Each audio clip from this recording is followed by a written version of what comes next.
గీతతో కోట్ల మందికి దారి చూపించిన అతనికన్నా గురువెవరు?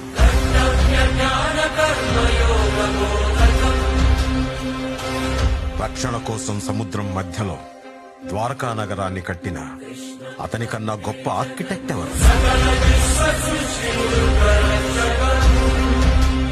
వేణుగానంతోనే గోవుల్ని గోపికల్ని కట్టిపడేసే అతన్ని మించిన మ్యూజిషియన్ ఎవరు?